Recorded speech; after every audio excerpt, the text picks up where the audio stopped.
오늘은 하나님의 뜻과 믿는 자에게 임하는 은혜라 하는 이 제목으로 말씀을 드리겠습니다. 오늘 드릴 말씀의 본문은 에베소서 1장 1절부터 2절입니다. 하나님의 뜻으로 말미암아 그리스도 예수의 사도된 바울은 에베소에 있는 성도들과 그리스도 예수 안에 신실한 자들에게 편지하노니 하나님 우리 아버지와 주 예수 그리스도로조차 은혜와 평강이 너에게 있을지어다. 우리가 이런 말씀은 바울이 쓴 서신서에 대부분 나타나는 인사말입니다.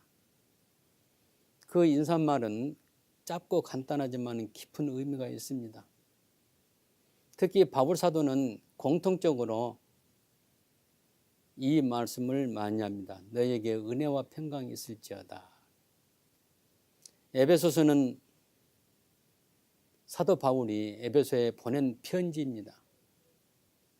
이 편지는 무슨 소식을 전하기 위해서 기록된 것이 아니라 남겨둔 신자들의 신앙을 가르치는 목적으로 기록한 신앙 교과서입니다. 오늘은 본문에 나오는 낱말을 말씀드리겠습니다. 이 용어들은 신학적인 중요한 주제에 사용하는 용어이지만은 또 신앙에서 꼭 알아야 할 신앙 용어이기도 합니다. 우리가 성경을 공부하거나 알아갈 때 스토리를 중심으로 알아가는 것도 중요합니다. 그러나 성경에 나타난 하나님의 계시가 포함된 복음을 이해하는 것이 더더욱 중요합니다. 그 이유는 이러한 용어에 있는 복음과 관계된 하나님의 계시를 바르게 알아야 성경이 이해할 수 있게 되기 때문입니다. 그렇지 않고는 이단 사상에 빠질 수 있으며 다른 복음에 사로잡혀서 신앙이 하나님 뜻과 관계없이 흘러갈 수가 있는 것입니다.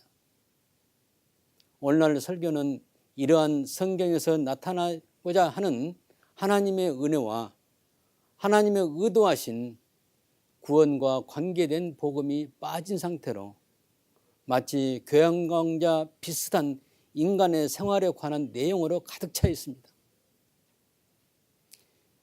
예배 의식은 있으나 하나님이 없고 하나님의 말씀이 빠진 인간 언어로 가득 찬 상태로 전해지고 있다는 것입니다. 종교개혁 이전의 교회가 그런 상태였음을 교회의 역사는 말합니다. 사무엘상 3장 1절에 이런 말씀이 있습니다. 여호와의 말씀이 희귀하여 이상이 흔히 보이지 않더라.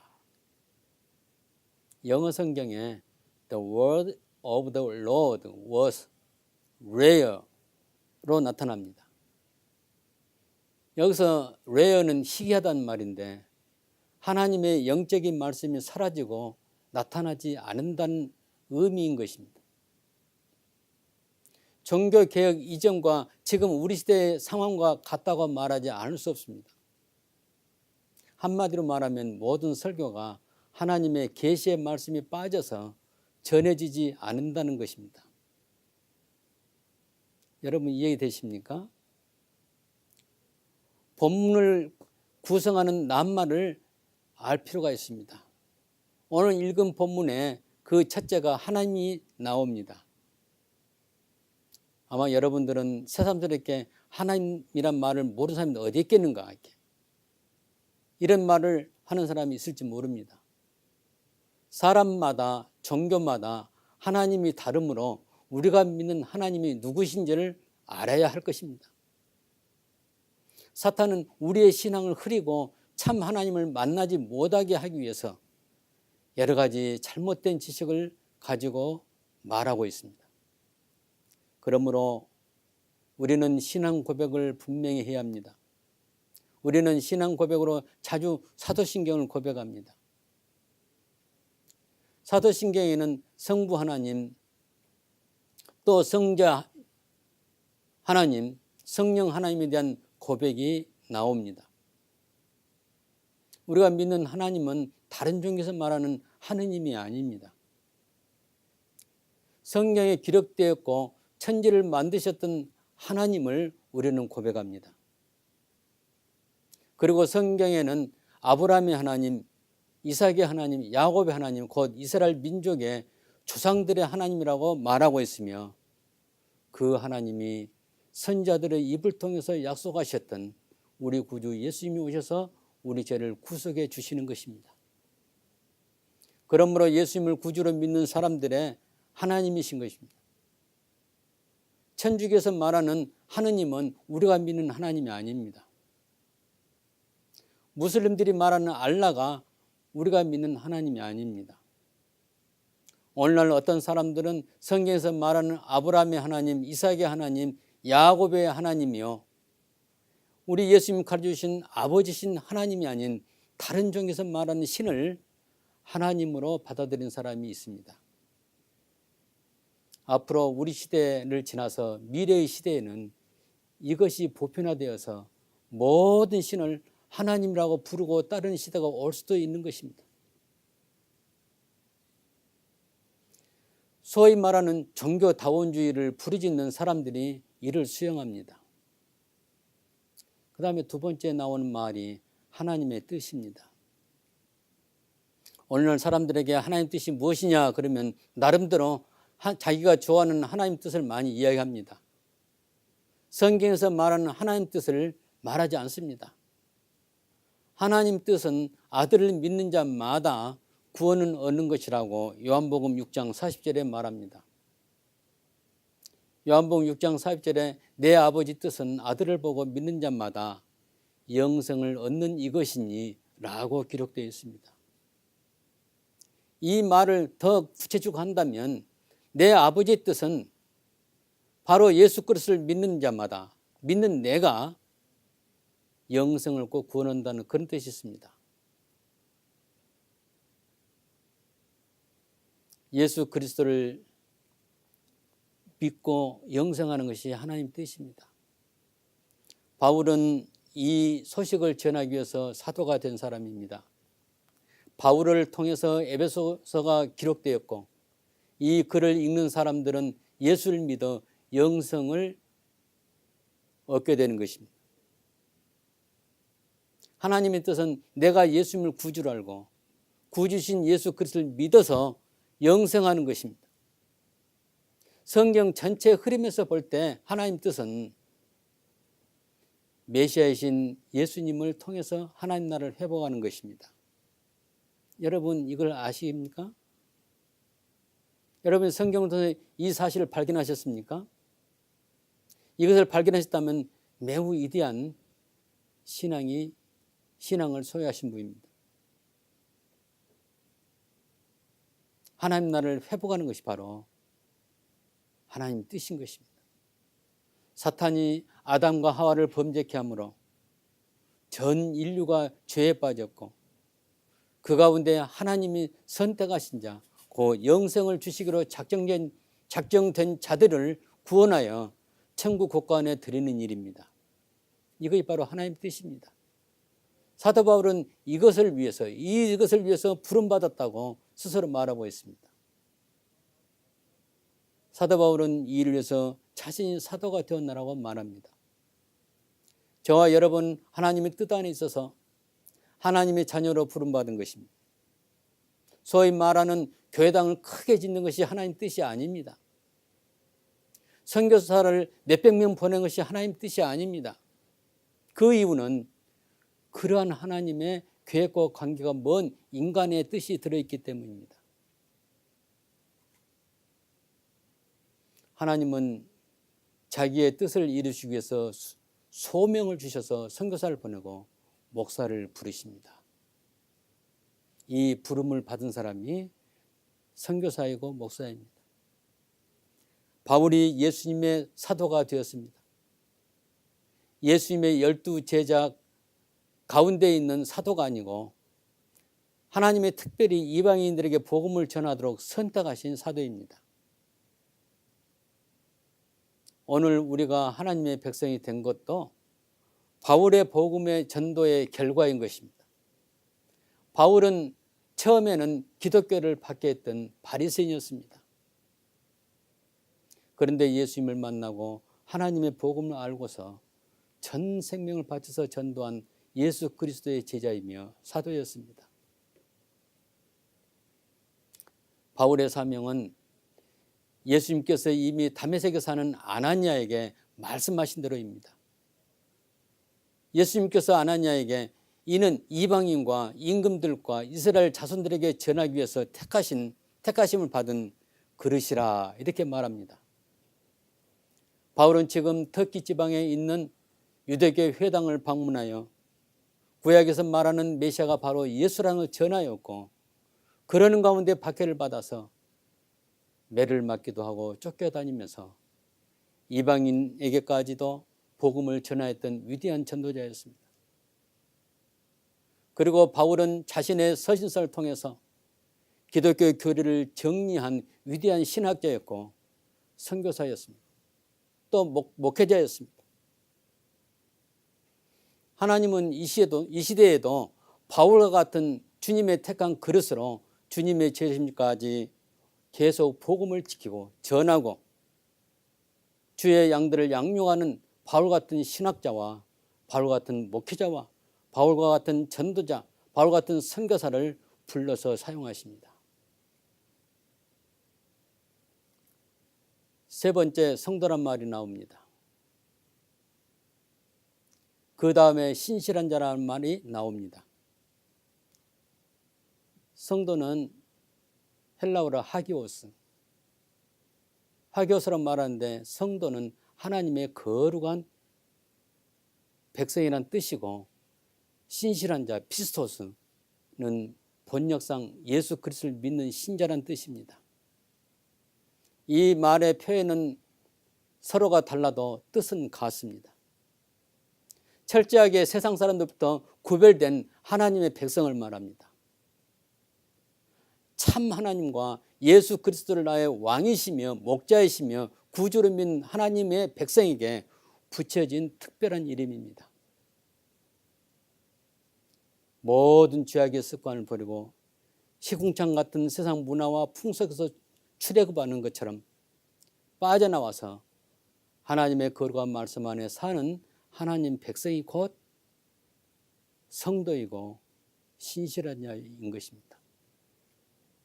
우리는 이 순간에도 과연 내가 성도가 되었고 성도의 삶을 살고 있는지를 돌아봐야 합니다. 신실한 자는 예수 그리스도를 구주로 믿는 신자입니다. 예수님을 나의 참 목자로 믿는 사람, 예수님의 나의 길이요 나의 진리요 나의 생명으로 고백하는 신자를 말합니다. 오늘 읽은 에베소에 보낸 편지는 바로 이러한 사람들에게 쓰여진 편지인 것입니다. 우리는 우리의 신앙의 정체성을 가져야 하고 섞이지 않아야 하고 하나님의 거룩하신 형상을 이루며 주의 자녀로 살아가야 합니다. 이것이 바로 성도이고 신실한 자입니다. 우리의 현실을 돌아봅시다. 누가 참 신자인가를 찾기 힘들어졌습니다. 누가 참 신실한 사람인가를 찾기 힘들어졌습니다. 외형적으로 신자이지만은 세상과 구별된 사람은 거의 찾기가 힘듭니다. 예를 들면 주일에 교회에 나가서 예배에 참석하고 각종 교회 모임에서 열심히 봉사를 합니다. 이러한 사람들이 모여서 어느 교회를 이룹니다. 이와 같은 현상은 외형적인 신자들의 모습입니다. 대부분이 다 이런 생활을 하고 있습니다. 우리는 이러한 사람을 신자로 여기는 것이 보통입니다. 이러한 사람이 많이 출석하면 대형교회이고 그 교회는 붕했다고 평가합니다.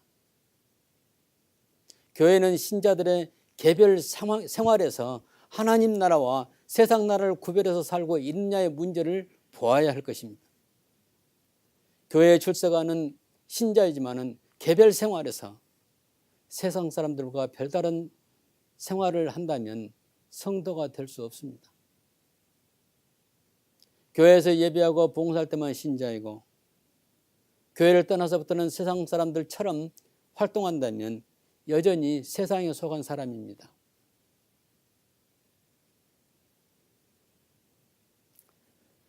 종교적으로 기독교일지는 몰라도 하나님 나라에서는 거룩한 백성이 될 수 없습니다.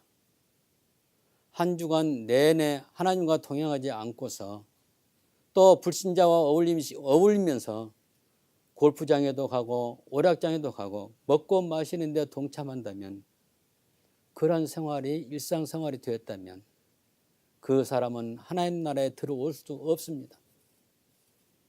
다시 말하면 시편 1편에 나오는 의인의 회중 안에 들어올 수 없습니다.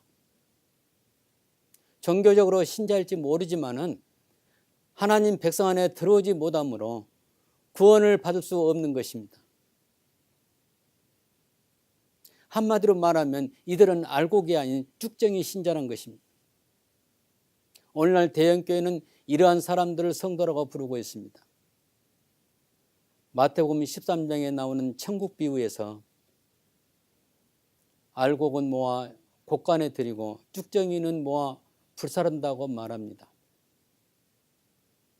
우리 예수님이 승천 이후부터 재림시까지 신약교회 시대는 바로 이러한 영적인 알곡의 추수기인 것입니다. 지금까지 수많은 사람들이 교회당에 드나들면서 기독교의 인구를 만들어 왔지만은 이 가운데 알곡이 얼마나 되는지는 주님만 아시는 것입니다. 오늘 성도란 말에 대해서 성도는 세상과 구별된 거듭난 신자란 말에 유의하시기 바랍니다. 히브리어로 히띠란 말이 있습니다. 이 말의 뜻은 나누다 혹은 구별하다입니다. 성도는 세상 사람들부터 구별된 사람, 세상 사람의 생활을 섞이지 않고 나누어진 생활, 곧 하나님의 말씀, 하나님의 율법을 주야로 묵상하며 하나님과 동행하는 삶을 사는 사람이 성도인 것입니다. 하나님 우리 아버지와 주 예수 그리스도의 이런 말이 나옵니다. 이것은 신앙 고백입니다. 이 하나님 우리 아버지 또 우리 주 예수 그리스도는 중요한 신앙 고백입니다. 아무나 하나님을 아버지라고 부르지 못합니다. 예수님을 통해서 하나님께 나와 하나님의 자녀가 된 사람만이 하나님을 아버지라고 부를 수 있습니다. 신앙 고백이기 때문에 하나님의 성령이 알게 하시지 않으면 알 수 없습니다. 그 다음으로 예수님을 주라는 말과 그리스도란 말로 덧붙여 부릅니다. 주 예수 그리스도. 예수님이 구주가 되심과 동시에 나의 왕 또는 주인이 되심을 말하며 그리스도는 십자가에서 나를 구원하기 위해서 기도하셨던 제사장이 되시고 왕이시며 선지자이심을 계시해 주시는 것입니다. 그러므로 성부 하나님을 하나님 아버지로, 성자 하나님을 주 예수 그리스도로 부르는 것은 바로 신앙 고백상 매우 중요합니다. 하나님을 우리 아버지로 부르게 된 것은 예수님께서 너희는 이렇게 기도하라 하늘에 계신 우리 아버지, 마태복음 6장에 나오는 주기도문입니다. 여기에서 주기도문에서 볼 수 있는 것은 하늘에 계신 우리 아버지로 시작합니다. 신자가 된 우리가 하나님을 아버지로 부르는 것은 하나님이 우리의 영적인 근원이라는 것을 말해주는 것입니다. 우리 영적으로 우리의 근원, 우리의 영적인 근원, 여호와 하나님이 우리의 영혼의 근원이라는 사실입니다. 그렇기 때문에 하나님을 아버지로 부르는 것입니다. 여호와로 일컬어지는 하나님이 우리의 생명의 근원이실 뿐 아니라 온 우주의 근원과 나의 영적인 출생의 근본이라는 의미가 포함된 것입니다. 그러므로 성도가 되지 못한 사람은 하나님을 아버지로 부를 수 없는 것입니다. 로마서 8장에서 성령께서 하나님을 아바 아버지라고 부를 수 있게 하시고 또한 우리가 하나님의 자녀인 것을 증거하신다고 기록하였습니다. 우리는 하나님의 아버지 그 다음으로 중요한 신앙 고백이 있는데 바로 조금 전에 말했던 주 예수 그리스도. 입에 달라붙은 주 예수 그리스도가 아닙니다. 신앙 고백적인 주 예수 그리스도입니다. 여기서 주는 나의 주인이시고 나의 임금이라는 의미가 들어있습니다. 요한복음 1장 49절에 나다나엘이 예수님을 향해서 신앙 고백을 합니다. 이때 나다나엘은 예수님을 향해서 당신은 하나님의 아들이시오 이스라엘의 임금이로소이다 라고 말합니다. 여기서 이스라엘은 메시아 왕국으로 이스라엘입니다. 또 그리스도는 헬라어 표기인데 신약 성경에서 구약 성경에서 말하는 메시아를 그리스도라고 합니다. 다시 말하면 나다나엘이 고백한 것은 예수님은 임금이시고 메시아이시다라는 신앙 고백을 하게 되는 것입니다. 이건 역시 성도가 되지 못한 사람은 부를 수 없는 칭호입니다. 부를 수 없는 신앙 고백입니다. 마지막으로 은혜와 평강에 대해서 설명하겠습니다. 은혜와 평강은 하나님의 선물로서 믿는 신자에게만 주어지는 특별한 축복이기도 합니다. 믿는 신자에게는 하나님이 영원 전, 이 천지가 만들기 전, 우주가 만들기 전에 예비된 은혜인 것입니다. 이해를 돕게서 말한다면 하나님께서 개별 신자를 구원하시는 은혜라는 패키지인 것입니다. 그 은혜에 따라서 하나님의 부름을 받고 구원의 선물이 주어지고 현재도 그 은혜 안에서 호흡을 하고 살아가는 것입니다. 사랑하는 성도 여러분, 여러분 하나님의 은혜 안에 계십니까? 신자들에게는 모든 것, 좋은 일이나 나쁜 일까지도 이 은혜의 결과이며 복이 되는 것입니다. 하나님의 은혜가 영혼과 육체의 백그라운드에서 나타나고 그 안에서 살아가는 것입니다. 하나님의 자녀들은 그 은혜를 따라서 주님께로 가는 날까지 사는 것입니다. 평강은 하나님의 평화를 말합니다. 우리 성령의 9가지 열매 중에서 화평 열매가 나옵니다.